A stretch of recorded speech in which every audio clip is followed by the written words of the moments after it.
Very interesting text message about our conversation regarding sports venues. And you bring up the San Francisco Giants. I think if you removed all of the people from the Bay Area and you went out of the Bay Area and you asked people, what are the best sports venues? Where do you have to go? What do you have to do? AT&T Park, a.k.a. Oracle, a.k.a. Pac Bell Park, is going to be at the top of a lot of people's lists. A.k.a. SBC. SBC, exactly. Is it not? Might be. Because when I see all these pictures of like PNC Park, which is the Pirates Park, at night, like it looks amazing, and I want to go. Petco, I've been there multiple times. Awesome, amazing, love it, love that sim. I think a lot of people look at, Oracle Park currently, that's what it's called, and they say, I got to go to a game out there. Yeah, that's not bad. Probably, it's one of the best stadiums. Every time you hear people say, oh my God, you guys get this stadium all the time. Film on Mike's section. College Station, Texas A&M. See, that's a good one. I think college, like we've realized that college is its own category. Right? Yeah, you can't. There's too many. Cowboy Stadium, Jerry's World wasn't bad. Okay. Not a bad seat in the house. I loved everything around it. The accessibility of Jerry Jones did a really good job. So what makes? I guess Spadoni was asking, what makes a great sports venue? History, tradition. Yes. Sight lines, quirkiness. What's the quirk? Like Fenway, they've got pesky pole, they got right center field, they've got the green monster. Oracle's got the weird arches, the Coke bottle, the glove. Coke bottle, the glove. Good call. You got to have the history, and you know what? You don't necessarily have to be good because the Cubs were not good for a long, long time. But Wrigley was special with the IV and being in the neighborhood and the longevity. So it is the history. Is it Waveland Avenue? Waveland Avenue is Sheffield Avenue. Yeah. The Orange Bowl. I get disappointed that I never got to go to the Orange Bowl back in its heyday when Miami was rolling. Like that stadium, they tore it down and they built the Marlins Park right there. But the Orange Bowl was like, you think about all the great games, all the great bowl games, all the great players. You say the Orange Bowl, I think a Candlestick. Why do you think a Candlestick? Because I think of places that people wanted to get rid of and they said it was old and decrepit, which it was. Yeah. But they also, like, the minute it went away, we're like, oh, damn it, we just lost all our history. All the history, all the iconic games, all the games Matt and Summerall called at Candlestick Park, Vin Scully called at Candlestick Park. I mean, the grass being different colors by the time January rolled around. Yes. I mean, you had to wear different cleats every single quarter. But that, in my opinion, is what makes a stadium special. What about you? Yeah, the ambiance is absolutely one of the top, criteria. But it doesn't have to be old. I think that's one of the things when I think of AT&T Park, Oracle. It's not that old, but it does have a ton of history. Bonds chasing all those records, them playing so many playoff games, perfect games, no hit. They have a ton of history in 25 years, right? A ton of history. I look at the Golden One Center, right? Not a lot of history. You could make an argument the Steph Curry Game 7 is one of the bigger games that's been played there in that stadium. And I'm sure Kings fans heads will explode. Play in. But that is a really cool stadium. It's a cool venue. Would it be at the top of my list? Probably not. Probably not. But it's a really cool stadium, and I think it's a really good one. Manuel Rodriguez. The minute I walked into SoFi Stadium, I knew this is one of the best sports venues I've ever been just to. walking into. It was incredible. Think about the walk up into it. You got the waterfall. You're walking up the stairs. You're in a neighborhood. You're in a neighborhood in Inglewood. Yeah. First of all, the Forum's right there. Right we're walking there. by the Forum. We're like, wow, that's the Great Western Forum. Yeah. That's where Magic played. Which is what Fenway has. Right. Which is what Wrigley has. Certain. But the Great Western Forum's right there with those. It was like, wow, that's the Forum. And then you walk over to SoFi. And you're walking in. There's so many different entrances. But you walk in where we walked in at, there's the waterfalls, right? There's the stairs. You look to the right, there's a fat team store. Huge team store. Then they got these tubs of beer and water and soda, whatever you need, and you just go slide your credit card right in. Oh, it's so good. It's so efficient in terms of getting in and out and getting your beverages. And then you walk in, and you're in the middle of the second and third deck, and you're looking down at the stadium, and you see the scoreboard. You're like, oh my, this is legit. It's one of the greatest venues that money can buy. It is legit. And they nailed it. Ambiance, aesthetics, experience. It's the full package, and they have a parking lot. They do have a parking lot. I think the tailgating is part of it. Now, I don't know how efficient it is in terms of getting in and out. That we didn't experience. But I will say, this past season, when I went down there for the second game of the season, and then I walked out the stadium, We're able to get a cab in 10 minutes. We're at our hotel in 15. Grabbed our luggage. Was at the airport another 10. So it was like 40 minutes. I'm at the airport basically. It's like, wow, that's pretty cool. Now we got a little lucky. There's taxis right there. I'm seeing some things here.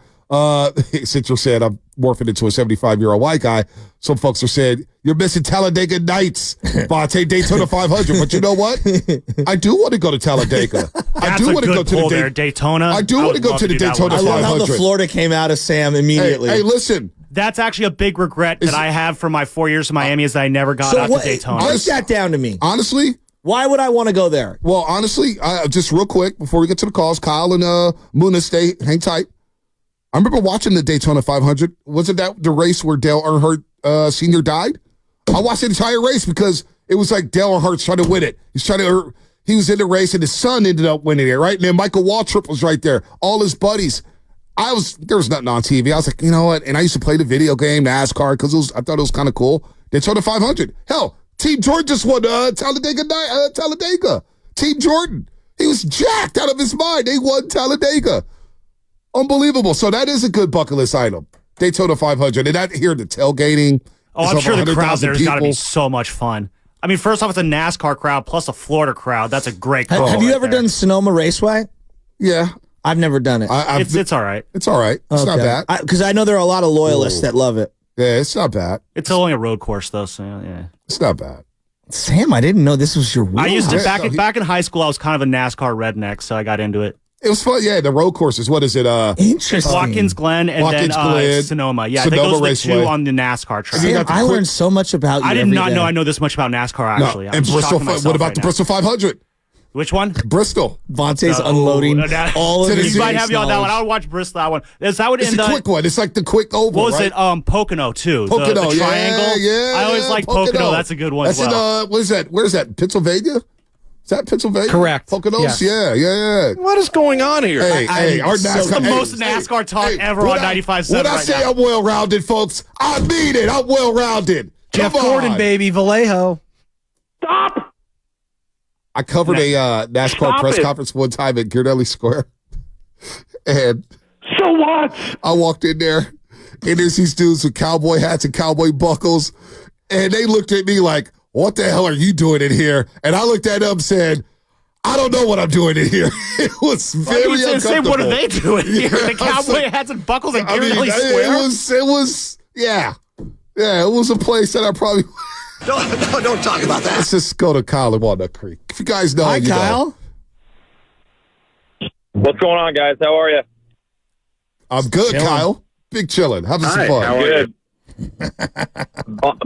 Bonte, you mentioned Madrid earlier. Yeah.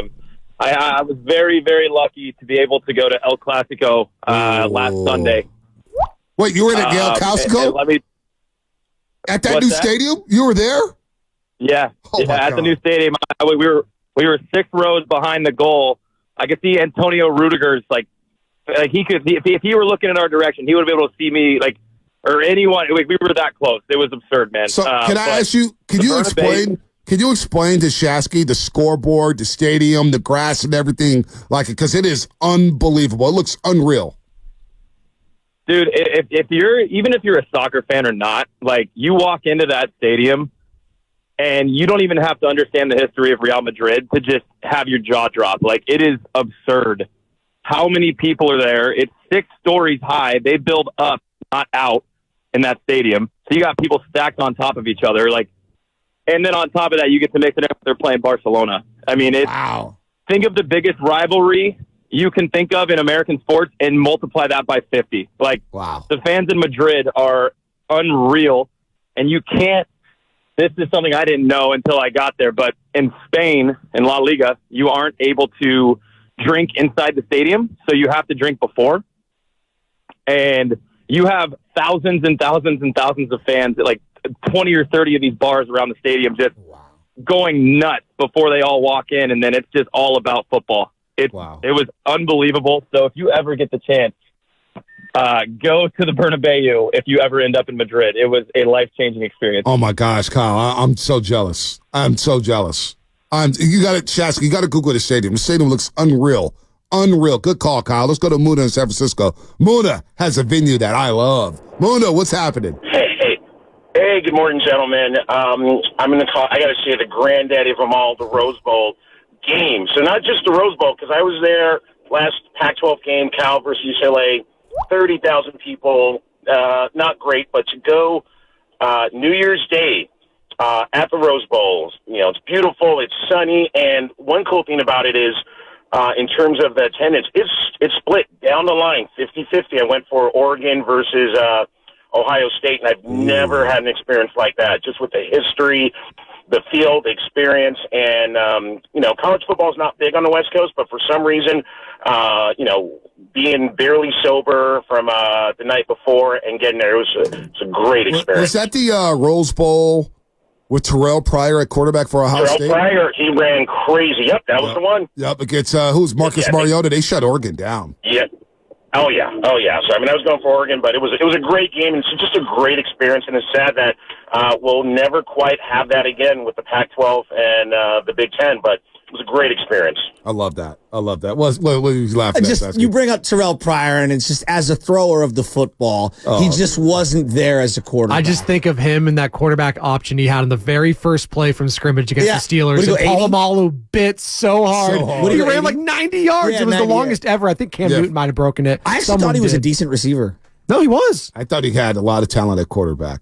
If they just worked with him. He got jobbed at Ohio State. He did. The whole suspension was ridiculous. Remember looking back at like how the NIL is now, the kid got some tattoos. I mean, what are we doing to Jim Tressel? Remember Drew Henson, how he was like this high school phenom, and he goes to Michigan, he's baseball, football. I remember when Terrell Pryor was a senior, I think it was Jeanette, Pennsylvania is where he played high school. Jeanette, I could be wrong. You want to look this up, Spadoni. Jeanette, and they were wearing like all blue, Jeanette, PA. But Terrell Pryor was like the guy coming out of high school. And I think his final two were like Oregon and Ohio State, may have been Penn State on the list. And he was supposed to be that dude. That dude. He was on the cover of Sports Illustrated in high school, wasn't he? Yeah, he was like the guy. The guy. I thought he was going to be a Hall of Famer. Like, just from reading about him in high school to watching him in college, I thought he had all the tools to be an all-time great. You know, I'm hearing everybody's stories, and I'm listening to all this stuff, and I'm seeing places that you got to be in at points in time. I think there was an argument you wanted to go see the big three at either Oracle or at Chase Center in their primes. KD, Steph, and Clay?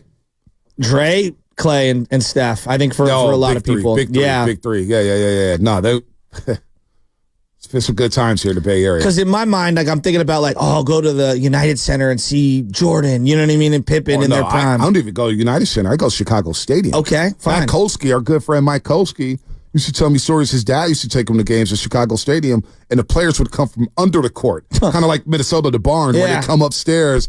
And Kolsky, it's the loudest venue he's ever been to this day. Wow. To this day.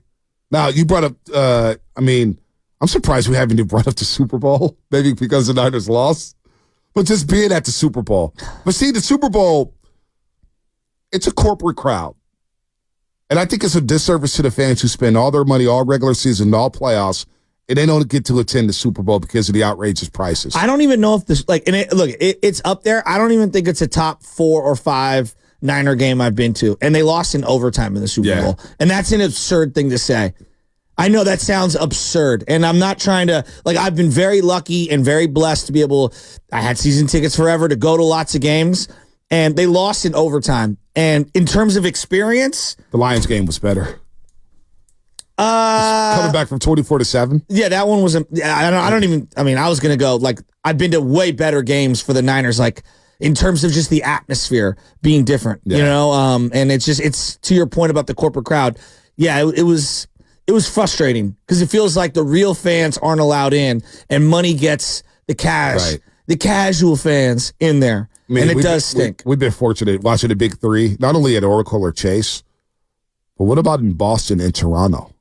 Well, you heard the boss ask me the question. Yeah, Boston. What was the best game you've ever been to? And I think, to my mind, the greatest moment, as a sports fan, being alone up in the Boston Garden, Game 4. Pre-gaming with you and Mully and Brad Gilbert. That's right. And Brad asking if he could have my media credential. By the way, Brad. BG Tennis Nation. BG Tennis Nation. He broke the whole game down for me. Let me tell you, he was in that stadium with us. Whether he had a credential or not, I don't know. But he was in that stadium with us. I sat up in the rafters by myself as Steph Curry had one of the greatest games of all time. It's unbelievable. And to this day, I will never forget that game in that venue against that team in that moment. It's one of the greatest times. It's a really good one. Just as we're talking about kind of like championship venues there, obviously Super Bowl, Shasky, your experience at the Garden. The Stanley Cup, if you guys ever get to a Stanley Cup game, when I did the Sharks Penguins a few years ago, my first one, Game 3, was the Donskoy OT winner. That was an electric crowd. Hockey fans are a next level of passionate. Stanley Cup, like, if you can get to any of the 4 championships, like, I feel like the Stanley Cup is like a different level of just like enthusiasm from the fan base when you go there. Definitely the sickest trophy in all sports is Stanley Cup. Not even close. So, the best traditions too. Yeah, you let me right into it. I always wear my Hall of Fame hoodie. Yeah, the Hockey Hall of Fame. It was incredible. Seeing all those different trophies, seeing all the different jerseys. The material, the Gretzky's, the Gordie Howes, the mask, the hockey mask, but being at that Game 7 when the Sharks came back from 3-0 against the Vegas Knights. They came back from 3-0 to score 4 goals on a major power play. Because Pavelski got they had that 10-minute penalty because he got knocked to the ground, bleeding on the ice. And the Golden Knights actually tied the game, and the Sharks won it in overtime. It happened to be the same night when Damian Lillard waved bye-bye to the Oklahoma City Thunder. When he hit that 3 and had the iconic photo with the meme. I mean, I know it was a first-round series, but... Was this the guy afterwards? Someone says, like, that was a bad shot, and Dame's like, that was bad defense. I remember we were doing the Butcher Shop, Shasky, and Tommy Call was on with Ewan Covey, our friend Tommy Call here, former producer at the station host, and he was doing his big board because we were doing, like, NFL draft talk, right? And Covey's just going nuts about the Sharks, not even care about Tommy's segment. I felt so bad for Tommy Call. It was so funny. Tommy Call. There's a little rivalry between the two of them. Was there? Oh, really? Not shocking to me. Not shocking. Let's just make that abundantly clear. Yeah, not shocking. Game 6, you bring up Game 4, Boston, because that was one of the ones. It still I think if you were to say, like, what's the greatest moment in Steph's career, that moment might right there, be it. That was a great moment. Yeah. But I think I'm a sick individual. I'll never forget Game 5 up in Toronto when KD tore his Achilles. And that scene and the vibe of when he walked off that floor being helped off by Andre Iguodala, Dr. Rick Celebrini, Stephen Curry's walking behind him. And it's like, yo, you're about to get eliminated, Dubs. And I get it. And DeMarcus Cousins, nobody ever remembers. He comes in and has a great spurt in the second quarter. And then at the end of the game, Kawhi hits the 2 threes. You're like, oh, Toronto's about to win it. And then Steph, bang, bang, bang. You're going back to Oracle in Oakland, California. You're like, wow. But that whole scene of watching KD warming up, KD coming back, KD hitting the threes, KD getting hurt, and the Warriors still somehow, some way finding a way to win that game, just in terms of environments,